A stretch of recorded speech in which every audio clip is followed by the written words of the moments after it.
Hey there, internet friends. Welcome to another episode of That Nerdy Site Show, a weekly podcast where the team members from That Nerdy Site get together to talk about our lives and all of the nerdy things we love about them. I'm your host, Trevor Starkey, and joining me as always, Cameron Abbott. How you doing, Cameron? Hey, what's going on, everybody? What's going on is, why have you frozen on my Discord screen? I'm frozen on your Discord screen? No. Okay, now you're just super laggy. All right, let's try this again. Okay. Talk again. Talking again. I'm talking. I'm moving around. All right. I think whatever you were clicking around on was like caused some sort of lag. Oh, weird. Okay. All right. Starting fresh. Hey there, internet friends. Welcome to another episode of That Nerdy Site Show, a weekly podcast where the team members from That Nerdy Site get together to talk about our lives and all of the nerdy things we love about them. I'm your host, Trevor Starkey, and joining me as always, Cameron Abbott. How you doing, Cam? Hey, what's going on, everybody? What's going on is today, where all the rest of the gaming world is talking about Assassin's Creed Shadows, we are not. Cameron is going to be talking about his time with Castlevania Nocturne. Was this like a second season of Castlevania Nocturne? Yeah, second season of it. Okay. Yep. Came out a couple months ago. I haven't watched it since then. Cool. And then he also has some updated thoughts on Chrono Cross as he's continued playing that. And sparked by the big epic writing piece that I've been doing, I jumped back into Fire Emblem Three Houses. And that's what I've been playing since finishing my time with Monster Hunter Wilds last week. So I'll be talking a little bit about, hey, Fire Emblem Three Houses was a real good game. Remember that? And yeah, Assassin's Creed Shadows. I know I'm just going to pick that up when Ubisoft inevitably puts it on sale in the next 6 months. So that's kind of why I didn't jump in right here at launch, because Ubisoft has trained me. I can wait and get a far better deal on their games because they are the anti-Nintendo in that regard. They will discount the shit out of their stuff. So yeah, that's what I got. All right. If you liked the show, remember to like, subscribe, rate, review, share the podcast with your friends, all that fun stuff. So Cam, tell me about Castlevania Nocturne.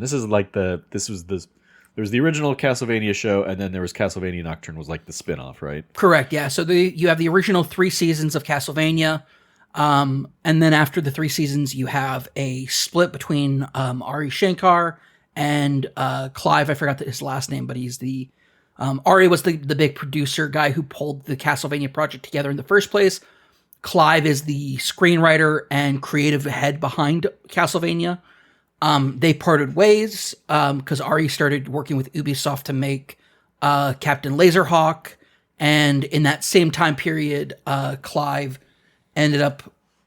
Are you pulling up the name so that we have Clive Bradley. Yeah, Clive Bradley worked with the same kind of creative team to create Castlevania Nocturne. Nocturne is a reinterpretation of... The same way Castlevania was a reinterpretation of... Castlevania 3. Castlevania Nocturne is a kind of reinterpretation of Ardo of Blood, also known as Castlevania X. I believe I'm mispronouncing that, Ardo of Blood, but I don't know. It doesn't matter. 1 second. All right. It doesn't matter. Let's move on. No, dead air is bad. Yep, Rondo of Blood, sorry. So yeah, you have... it is a reinterpretation of that. It's set during the French Revolution. Robespierre makes a cameo in this second season because they're in Paris for it. In the first season, they're out in the countryside. Basically, what's happening is you have they're playing with the old Egyptian god stuff that was kind of referenced in the first Castlevania series. And then we're also pulling in this new vampire messiah, which dealing with like a quote unquote an eclipse, which plays into kind of the Castlevania GBA DS series of games that we have, that tie in directly to a vampire messiah and an eclipse storyline. In this case, they're bringing in the Countess of Blood, the real life figure who killed virgin women to bathe in their blood to quote-unquote remain young forever. She is one of the main villains, along with a priestess of... forgot the goddess's name, but she's the goddess of the... daughter of Ra, goddess of... Basically like a whole goddess of healing and war thing. All that being said, it's... The second season Alucard comes in at the end of the first season. He's now a mainstay for this season, and we have kind of the story really picks up where it left off in the first season, and it is hitting the ground running the entire time. A lot of really cool stuff happens in regards to fights, storylines that I can't really go into without it being like a total spoiler cast, and you haven't seen it, so I'm not going to watch it, so I don't really care either way. that's fair. The really cool thing about it, though, is it's just developing more and more of the relationships that were established in the first season between Richter, Maria, and Annette. The trio of young protagonists, and kind of how they're dealing with the fallout after losing the big fight at the end of season 1. And kind of the fallout of like what happened to Maria's mother, Tara, the revelation of who her father is, a whole lot of like emotional stuff from Maria's perspective, and Richter dealing with the fact that even after regaining his magical capacity and abilities and taking his place as the Belmont, loses, and like what kind of like emotional ramifications that has when he doesn't think he can win this fight anymore. And even with somebody like Alucard, the legendary vampire killer that has been the ally of the Belmonts for generations, like what level of competency can he lend to this fight? And it is really about him kind of firmly establishing himself as the modern Belmont, but also dealing with his romantic interest in the Haitian revolutionary Annette. And kind of like it is a much more of Richter, quote unquote, answered the call at the end of season 1 of Nocturne. And what does it mean when he's answering the call now, when he's fulfilling his duty as the Belmont, against odds that are really stacked up against him. So a lot of also we see for the first time what happens if vampires are used to make hell beasts or like night beasts, which is a cool thing. You have a lot more tied into the idea and concept of bringing in. We had the kind of Egyptian African Forge Master in the original Castlevania series. We get to see kind of like a bit deeper in on that African background, especially with Annette's connection to old African deities in the frame of her Creole, like French Creole background. That's really cool, digging into kind of the folklore of that and how it connects to kind of the overall mythos of the Castlevania animated series. It's overall like it's really incredible. The fight scene choreography continues to be like absolutely stellar. The new art style working well with it, where it's a little bit more anime, like the anime side of the animated series than the original Castlevania series, works extremely well with Richter's form of combining speaker magic with Belmont like weapon capabilities, like seeing him use his whip, whether it's on fire, whether it's covered in ice, whether it's like using lightning, and him kind of like also being much more of a brawler type character, and kind of the using the ice and fire and lightning in that capacity as well. It's very, very cool to see that. His grandfather Just also is like takes us bigger center stage here after his kind of the discovery that he's been kind of hanging around at the end of the first season, and kind of him taking his place back up in the fight. Overall, I can't speak highly enough about the Nocturne series. Castlevania, the animated series, whether it's the original or Nocturne, have just been an absolute pleasure to enjoy. As somebody who's been a longtime fan of the franchise, the only place I can see them going now is like if they want to do something with Symphony of the Night. But the question about that is that has a much more to do with Alucard taking center stage and how do I put this? The way they ended season 3 of Castlevania, I don't know if that is like a launching point for Symphony of the Night at all. I don't think you can at that point. So like, I don't think you can do that. So I think this might end up being our last Castlevania. So remind me, how long are these episodes? They're about. Are they like 25, 30 minutes? I think so. They might be. Now that I think about it, they might be longer. Okay. Because like I feel like what I remember, because I only ever watched the first season of the original Castlevania series, and I remember them being, as somebody who doesn't care about the lore, who's only ever played Symphony of the Night, well, no, I guess technically I've probably played a couple of the other games because I have them. I just had no like concrete memories about them, and definitely don't know the lore as Sure. 25 to 33 minutes per episode. But what I remember was like the selling point of the shows being like 80% action animation and then like 20% plot. Is it still the same kind of thing? And you're just doing the Cameron thing of like, here's the bajillion bits of lore that's really 5 minutes of screen time over the course of the season. No. Nocturne's a bit better about that in that it is much You more... say better. Sorry. I would be very bored by that part of it because I don't Oh. care about the Castlevania story so much as the action was very fun. Not every episode has a big action sequence in it. Okay. They kind of Nocturne prides itself on kind of much more about the character dynamics and like what's going on in their world. That being said, like the fight scenes are just immaculate and incredible. There's a point where the Revolutionary Army is fighting a single night creature, like night beast, that is just like really, really cool sequence. Really, really cool stuff. Also dealing with like the spirit world. Like there's an entire episode kind of dedicated to exploring that a bit deeper.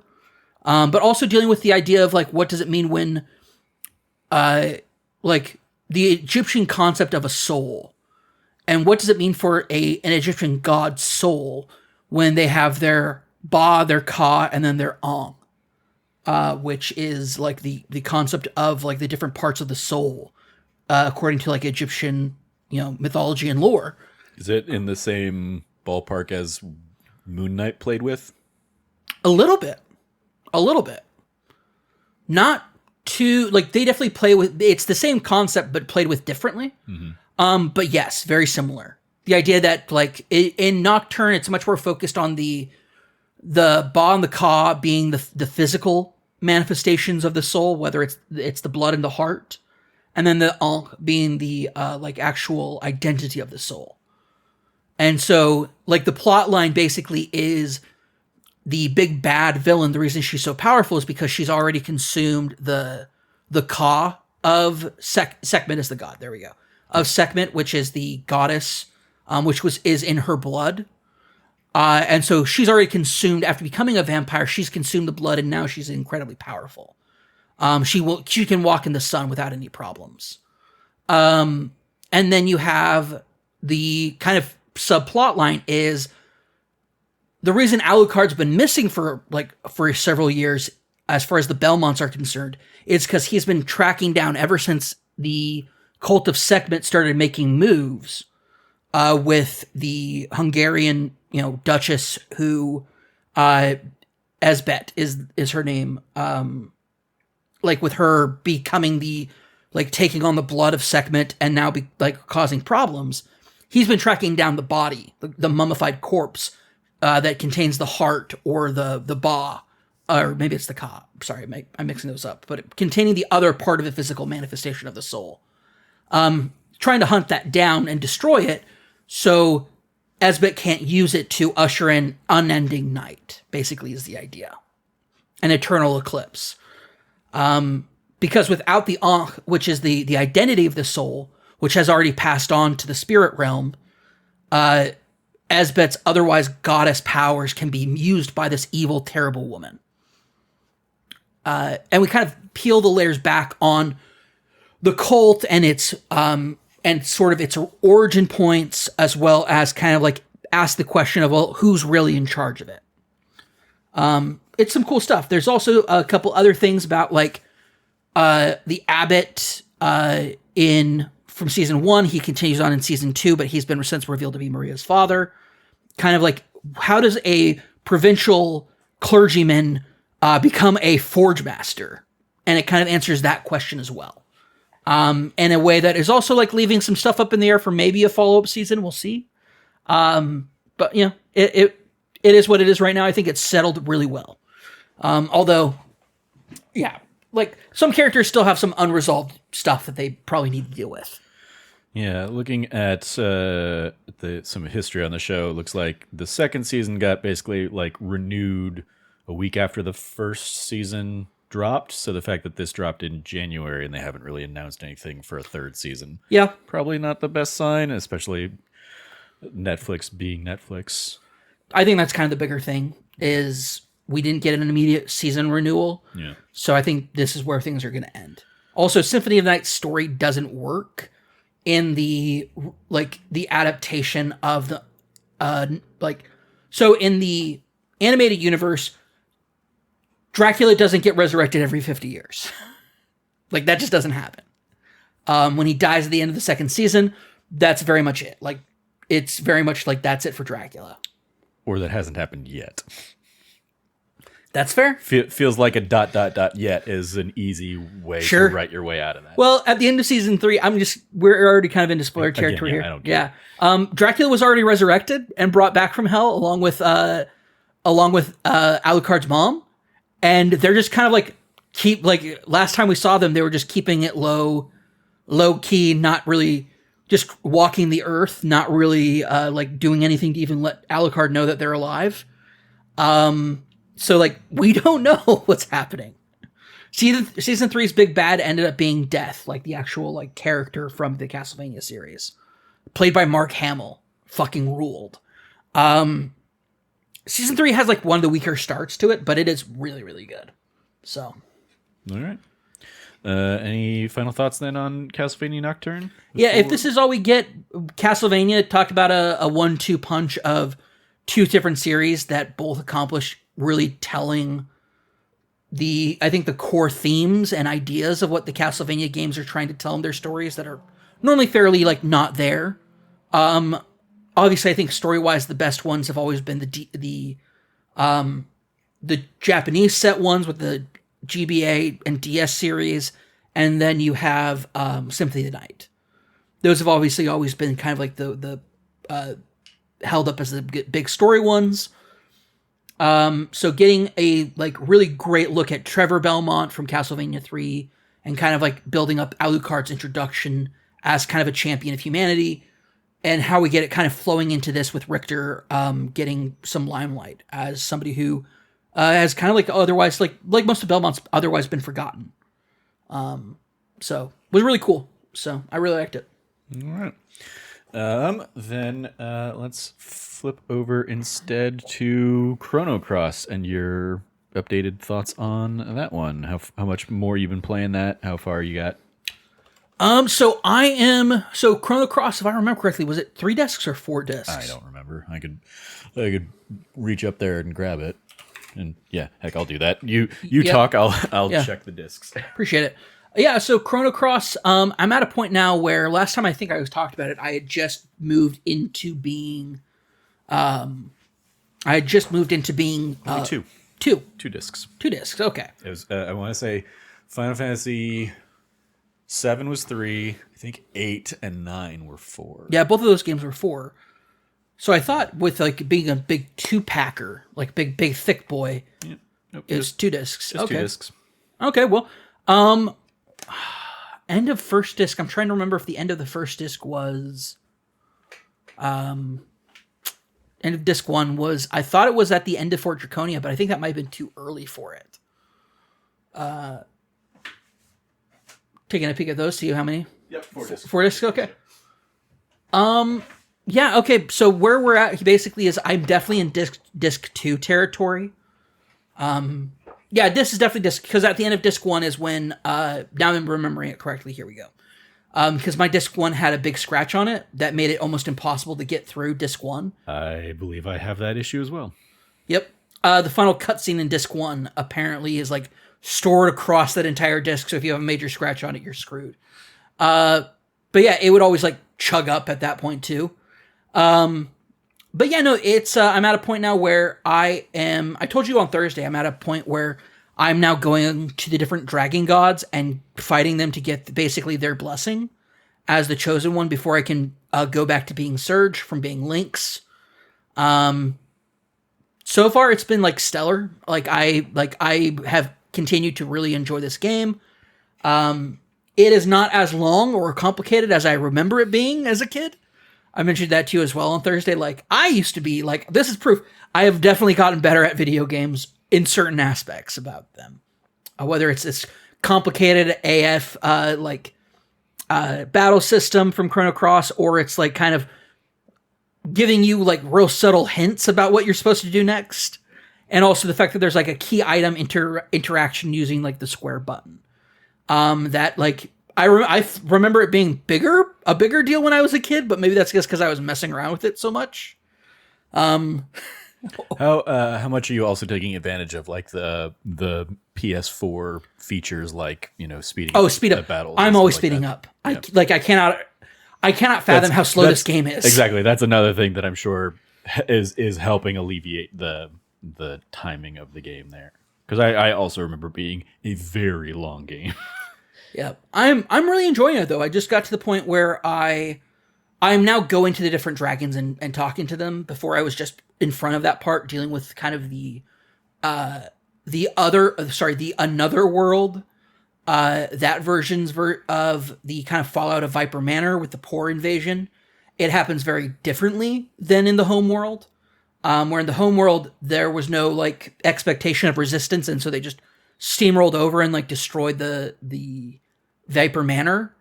In this one, in the another world, there's just in the middle of kind of like taking control of everything. And in another world, Norris, who's a party member that you pick up in Homeworld, Norris is in charge of everything in the Homeworld version of the Poor Army. He's not in charge of it. And so you're dealing with a really like scummy guy who's trying to torture Lady Riddle and do like real not great stuff. And so another world's version of Norris is helping you deal with all that nonsense. And it's cool. It's really cool, especially when you have like certain characters in your party and they see their other version of themselves. Like I had Norris in my party when you encounter Norris from another world. And that Norris is just like, who are you? And the Homeworld Norris is just like, I'm another version of you. Let's keep it at that. Like, I'm not going to explain anything to you. Hand on shoulder. We're going to leave it as it is, bud. Just know I'm a different version of you.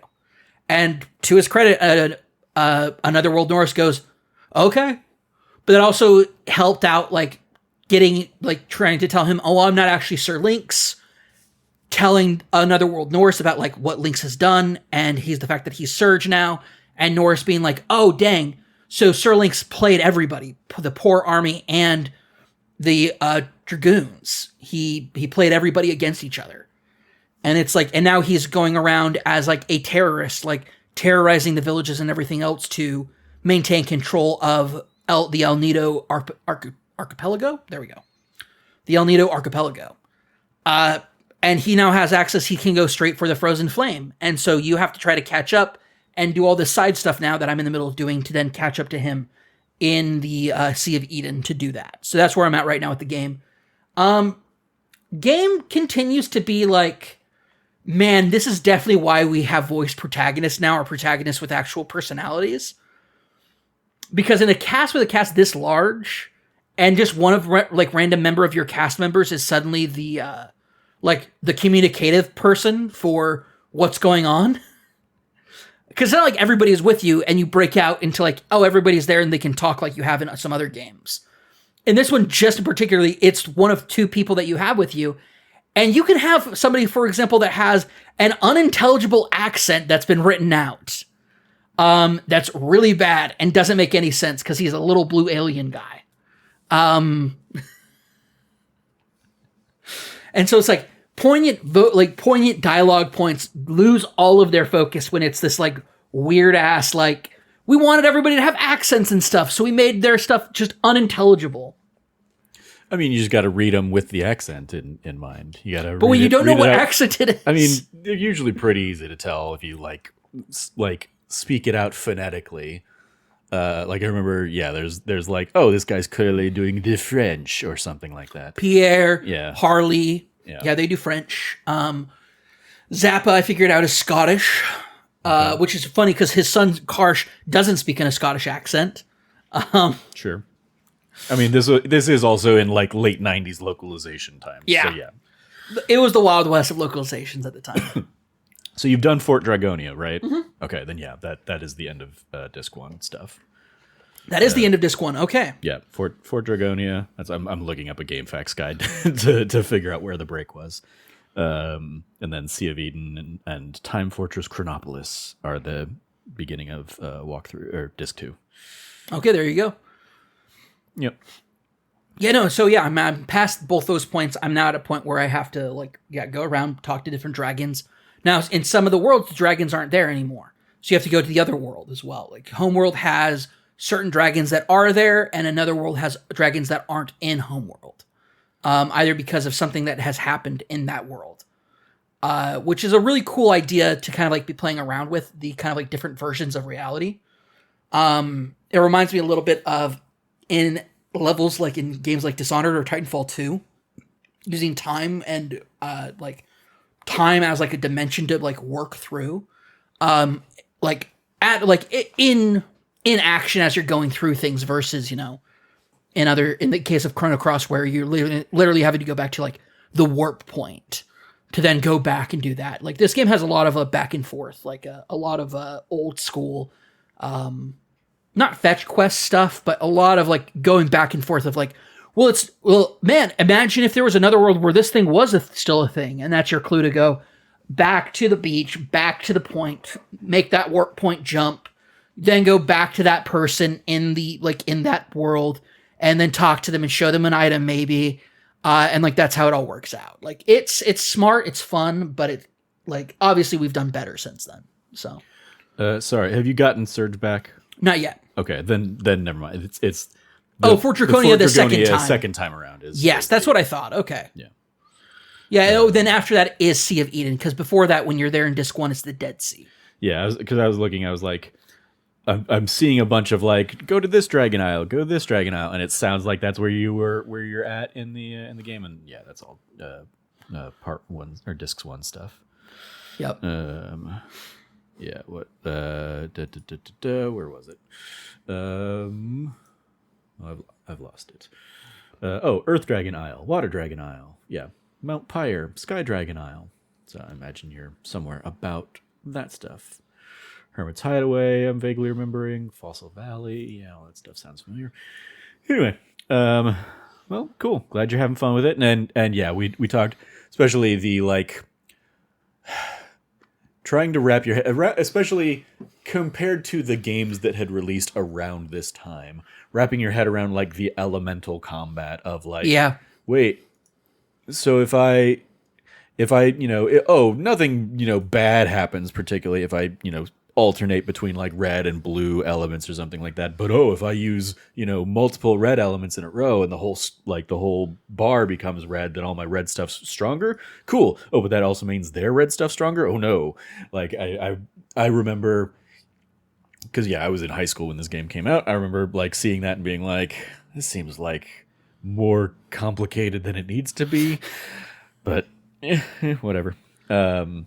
And yeah, it's definitely easier to like grasp now that we've seen 100 other different ways of doing a turn-based combat game over the years, but definitely felt odd when at that time, especially, I was really only used to like active time battle from Final Fantasy games and stuff. Yeah. But yeah.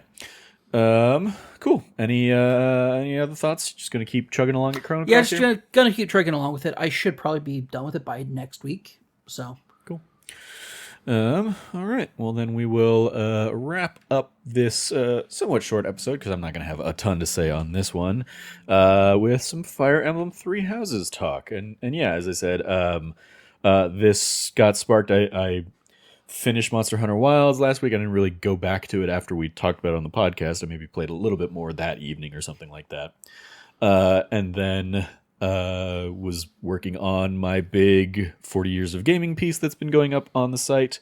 And I got to my 2019 like write-up piece and was like, yeah, Fire Emblem Three Houses was a really freaking good game. It was my game of the year that year. And I had never gone back and played the like Ashen Wolves DLC.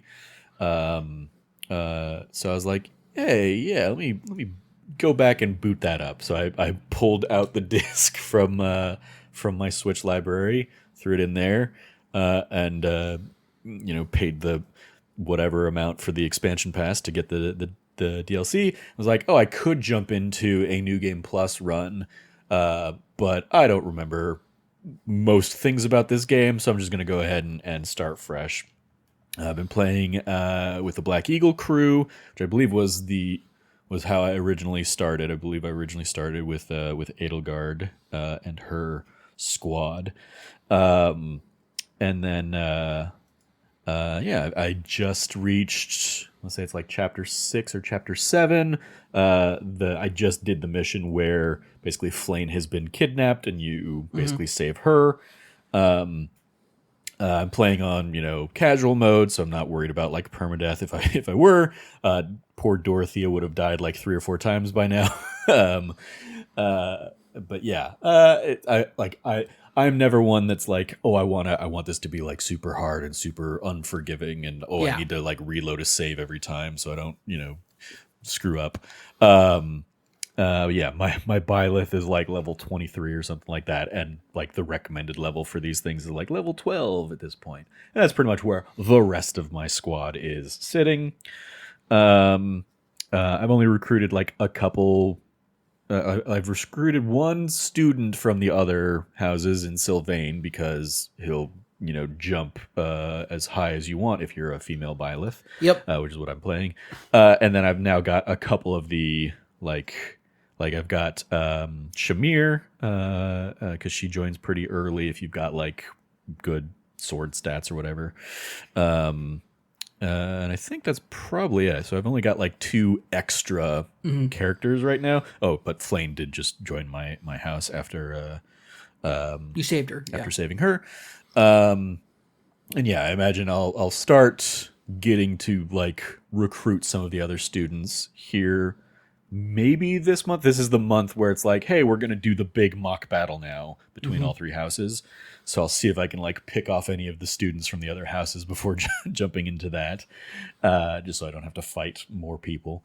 But yeah, it's like this definitely scratching an itch that I very much enjoy that Fire Emblem vibe. I love the gameplay loop of. Yeah, there are the battles and the tactical combat stuff and the turn-based strategy stuff, but I love running around the monastery and like checking in with everybody and getting to see all these little cutscenes between like not only between my character and other characters, but also like the pairings that form on the battlefield or form because I had a meal with these 2 characters, and so now their levels are ranked up, or they're being assigned to the same assignment, and so their relationship is developing that way. Yeah. One of my favorite things in the world is because I want when I'm doing Golden Gears, Claude and getting Claude his writing stuff with like Pegasus writing so that he'll be a better Wyvern writer later on. That aspect of it with also like one of like she's from the Blue Eagles house. She's like a like the blonde gal from the Blue Eagles. Not Blue Eagles, sorry, Blue Lions. Blue Lions, blonde girl. Mercedes, yeah. Her and Claude getting to know each other a lot better. Like very much like she's from like a noble knightly house. She takes everything super seriously versus Claude, who is for good reason being kind of like he's playing up the fuckboy aspect or the playboy aspect of his character in order to very much like not draw attention to the other things that's suspicious about his backstory. Talking about you, Muhammad, my boy. But love the aspect of those 2 characters who are very different being forced to like interact in a way, and growing their own personal relationship is very, very cool. Yeah, I think right now I have like Ferdinand and Anna kind of on that like weekly writing beat. I had Ferdinand and Sylvain, I think, because they end up usually being like the people I kind of level up to be knights and then eventually maybe Skyriders or something. But I was like, oh, this new character Anna, who I wouldn't have played before because she was one of like the DLC editions after the fact. I have not seen any like I I don't know if they included scenes for her with other characters, because I don't think I've seen anything pop I up don't think she for has her. to be in it, no.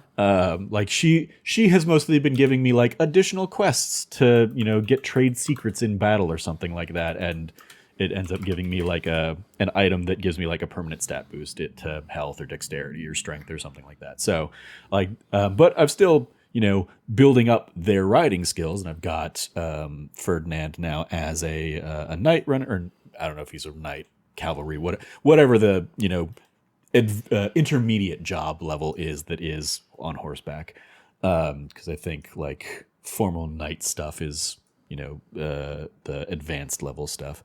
I have been audacious and killing the Death Knight in the couple battles that he has appeared in. Hells So I've yeah. gotten like the Dark Seal from him. I'm very tempted to just let Hubert lean fully into his darkness and make him a dark mage, because he is a creepy AF little minion of Edelgard there.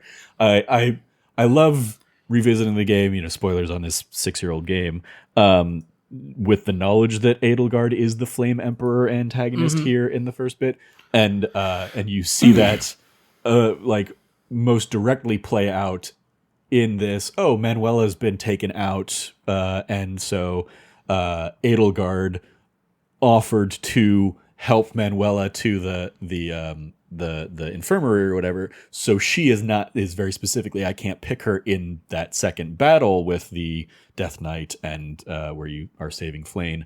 And then at the end of that fight, the Flame Emperor shows up, and it's like, aha, that's how they get around, Edelgard being in two places at once or something. I also am having fun. So like Miklan, I believe is one of the bosses I fought earlier, who's the one that like gets corrupted by the crest stone and turns into a giant monster. Yep. And he is like a disgraced brother of Sylvain. So I had Sylvain deliver the killing blow against him, and That's get an extra little bit of dialogue and stuff. And so I like that. That's a brutal like interaction, because, and this really goes to Sylvain's like disdain for the idea of like the heir being the one to inherit is the one that has the crest. Yeah. I like the depth of Sylvain's story when that really gets introduced, and it's like, no, it realistically, like, let me be honest here, like, my family, like, my brother is dead because of this stupid policy. Yeah. Like, my brother was literally disinherited because he's older than me, but I inherited the crest. Yeah. Like, but then he also, like, he confronts his brother. He's like, you can't blame me for this. I had no say in this happening. Like, stop blaming me for what has happened here. It's like, not my fault. You made the choice to go down this path. Like, it's the blame of like, yeah, the system's messed up, but also you can't blame other people for like, you could have made different decisions. You could have not been a bandit. You could have not done this, but you chose to. And now you hate me. You were my older brother and I loved you and you loved me, but then I showed the crest and then you hated me. Like, it's messed up that you treated me this way. Yeah. Like, I love the complication that comes with the ideas in crests, especially when you get to like the true origin of the crests. And like how these aren't cool, good things. Yeah. Like I'm loving that you're playing this game again. I notably have always been a like Golden Deer Forever person. Mm-hmm. So I've watched enough other people's playthroughs to know like kind of what happens, but like the actual personal experience of going through and doing that, I'm like, I just don't know, because it's like, hey, what house do you want? It's like, how do I not pick Golden Deers every time? Yeah, they kind of rule. I like it, especially like, again, knowing what you know about Edelgard. A lot of her, like, there are a lot of scenes with her and like between your Byleth and her, or Byleth and Hubert, that like will not unlock until later in the game because they would be spoilers for the stuff. But even scenes between like the two of them, they, like, when they are talking in private to one another, they tip their hand a little bit in turn. Like, they don't tell you, the player, what's going on, but the things they are complaining about and griping about if you put two and two together, you can realize, wait, that's the same kind of arguments that the Flame Emperor is making, or that's the same, like, that seems to be why the Flame Emperor is, is picking the fights that they're picking. And I like that there is this, like, especially because, like, you are at some point tasked with bringing in bandits, and the bandits basically, it's when the bandits sneak into the mausoleum. Yeah. Rhea basically gives them a death sentence at the end of it. And it's like, all right, is the church good? And, me, the person playing the cleric who's kind of against the church in our D&D game is like, no, the church is almost never good because it's absolutely exploiting people's religion and faith to hoard some power. So I like that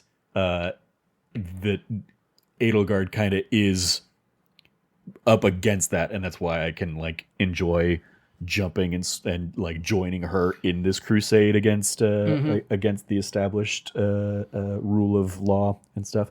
So yeah, it's it'll be fun to like play through this. I'm gonna I don't remember what the next thing that I'm really interested in jumping into is, even in like the calendar of gaming stuff. So it's like, this is something that I can probably just enjoy for a little while. It's probably South of Midnight and Claire Obscure here in April. Probably the next things I'll jump into. But I can probably get, a playthrough, especially if I take this with me on my Disney trip and play it kind of in the, the evenings before going to bed or something like that.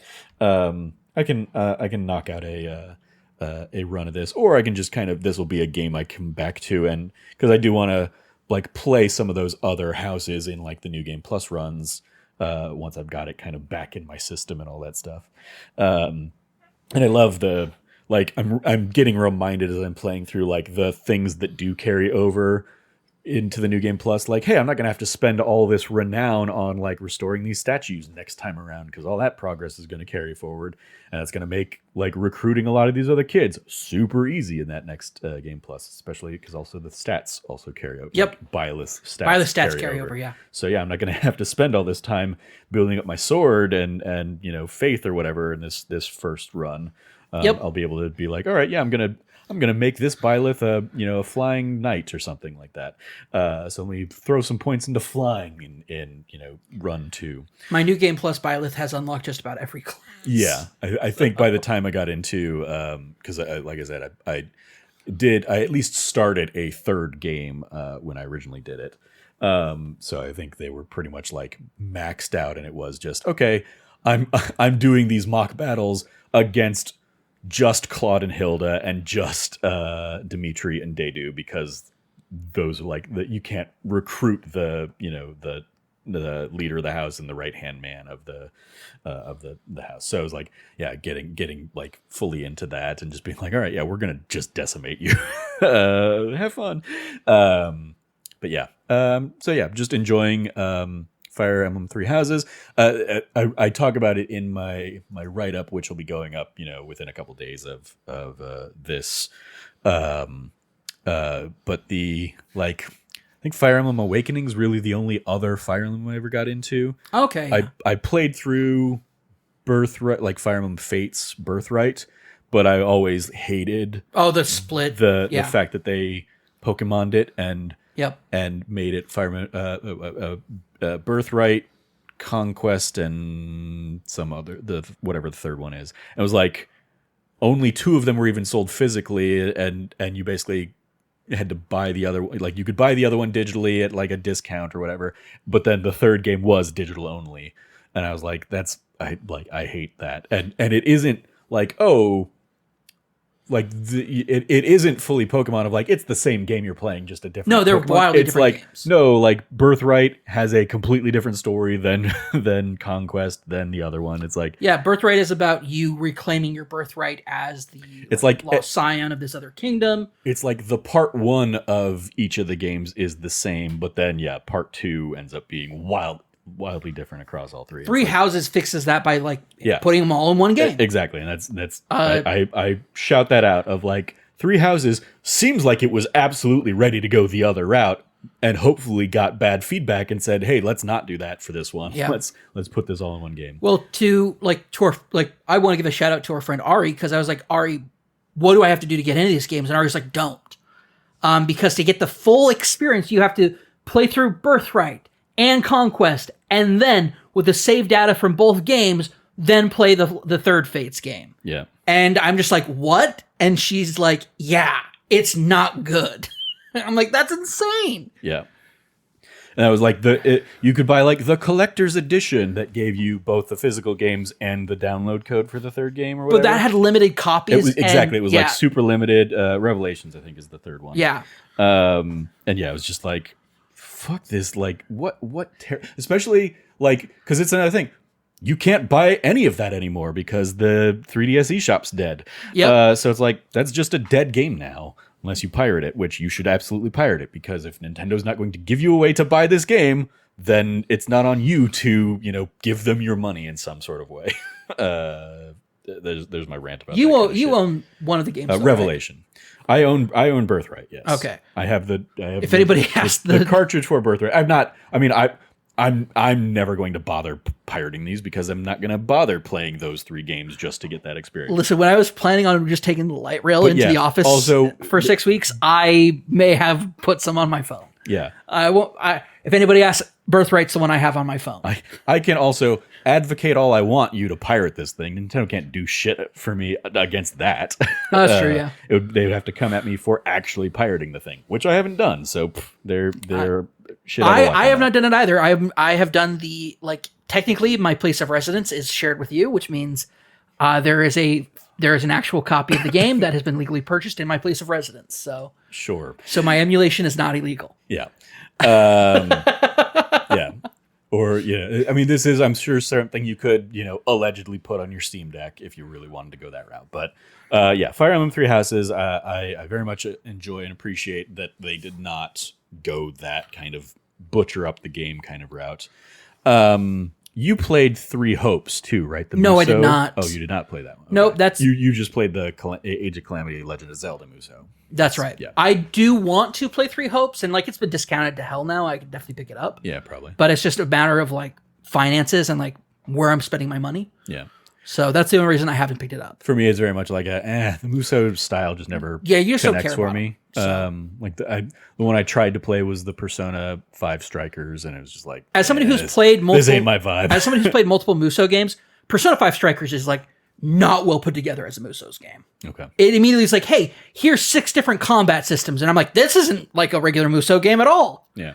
They're like, hey, these cool mechanics in the RPG? We've spun them out to do different action systems, and I'm like, this is so not good. This does not feel good to play. I don't like this, and so I stopped playing it. I might pick that up again. It's still on my PS5. I can play it, but yeah, my part of the reason I jumped in here to Fire Emblem Three Houses was also the realization as I've been writing this that I played 4 of my Game of the Years last year. I played Dragon Age Inquisition was my 2014 Game of the Year. What was it? Fallout 4 was my 2015 Game of the Year, which I replayed last year. My 2016 Game of the Year was technically The Witness, but the game that I've given the honors to in the write-up is Stardew Valley. Replayed that one a couple times last year. And then Horizon Zero Dawn, I replayed that last year. So if I wanted to continue that trend on this year of hey, let me revisit the next batch of Game of the Years, 2018 would be God of War, of course. And then, 2019 here is Fire Emblem Three Houses. So at least knocking out Fire Emblem Three Houses. Also, sometimes it feels nice to just dust off my Switch a bit and justify the fact that I bought that thing. And I would say, I think I touch on this, even above and beyond, Fire Emblem Three Houses is probably my favorite Switch game. That's fair. That isn't multi-platform. Yeah. If I go multi-platform, then Hades. But for sure. But yeah, the Switch exclusive Fire Emblem Three Houses probably just ekes out Super Mario Odyssey because I'm such a story hog these days. Super Mario Odyssey, phenomenal game, absolutely great platforming. Had a ton of fun with it. Got 999 moons in it. Did nearly everything there is to do in that game. Had a blast with it. But I loved the meat and the political intrigue and the stories and the characters that you get in Fire Emblem Three Houses. And I touch on the opera aspects of it. Like that's Yeah. by that I mean like the opera storytelling. yeah, Like there's a not just Manuela and Dorothea being opera singers. yeah. No, in this case, I'm referring to the fact that everything that's tragic is because, despite the fact that this academy exists to prevent war, and you have three characters here, three leaders who have, if it wasn't are designed specifically to butt heads and start a war. well, that, but also like they have a history that if things had gone differently, even just a little bit, and this is what I believe Three Hopes' story is about, is the fact like it doesn't have to go down this way.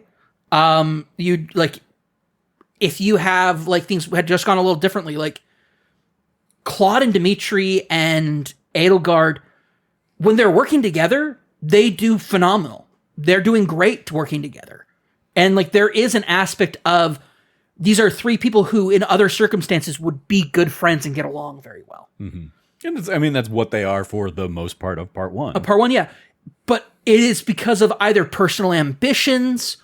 If Claude had been more honest and open with Dimitri and Edelgard about his origins, would they then not be as suspicious of Claude?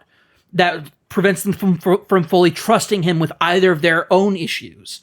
Edelgard's personal ambition and her ties to those that slither in the dark, like there's so many things that if they just been more honest with each other, they could have helped each other and prevented this cataclysmic countrywide spanning war. Yeah. But because of the intrigue and that's what makes it operatic. It's the tragedy of it, because that's what Fire Emblem always is. It's comedy and tragedy, the two classic masks of Greek storytelling.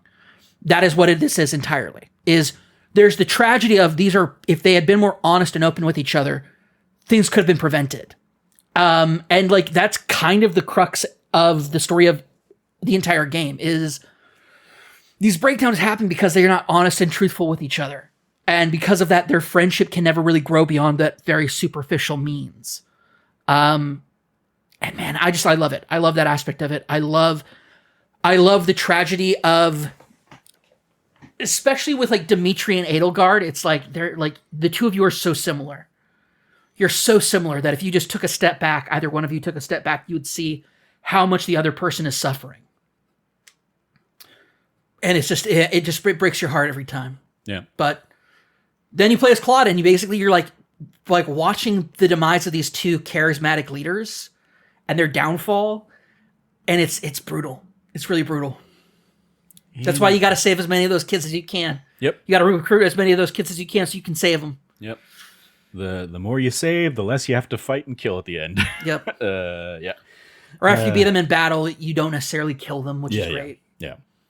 Yeah.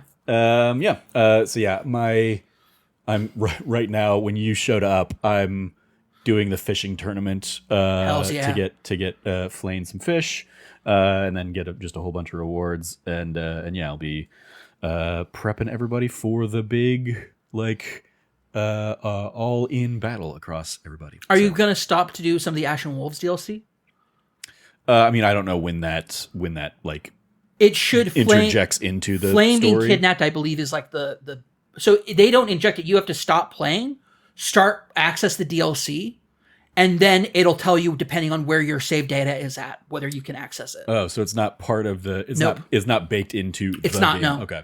It plays into it because your save from the base game does play into it through the different chapters and everything. Mm-hmm. So you get to a point where you haven't gotten to the certain part of the game. Yeah. For you to then go in and do that. I would highly suggest taking a moment to do that before you do the big battle. Yeah, I'll have to take a look at that. Because you'll probably catch up a little bit on that, but this is also where you get extra units and unlock the other classes and weapon styles, so it's pretty cool. Okay, cool. Thank you for that heads up. Yep. I that was probably something that came up in the flurry of pop-ups when I loaded the game back up of hey, when you reach chapter 5, you can start doing this. And I just was like, whatever. I'm a ways away from chapter 5. I'll get to that when I get to it. Thinking it would, pop up in game when you get to chapter 5 to be like, hey, we see you have the DLC. Go play the DLC if you want. Okay, good to know. All right, Well, yeah, I will. I'm going to keep chugging away at some Fire Emblem Three Houses, and we'll see where we're at this time next week. But that is going to do it for this episode. Thank you, Cam, for chatting Castlevania Nocturne, Chrono Cross, and Fire Emblem Three Houses with me. Let's go around our table with any plugs we might have. You can follow Cameron at revcabot.bsky.social. Anything you want to give a shout out to there, Cam? Yeah, give a massive shout out to Trevor mentioned earlier, but his written pieces. I've read the first two. They're spectacular. I loved kind of seeing the breakdown of like how you did go through your entire process. Hearing about it secondhand as you were doing it was interesting. Seeing kind of the final product come from that has been also very fascinating. So it's an amazing read. There's a lot to read. So if you you're like me, you find yourself in moments of like, I need to do something or I need something to do. Check those out. They're great. ThatNerdySite.com is where you can find them. Yep. You follow me over at trevorjstarkey.bsky.social. And yes, this is the starting this past Wednesday.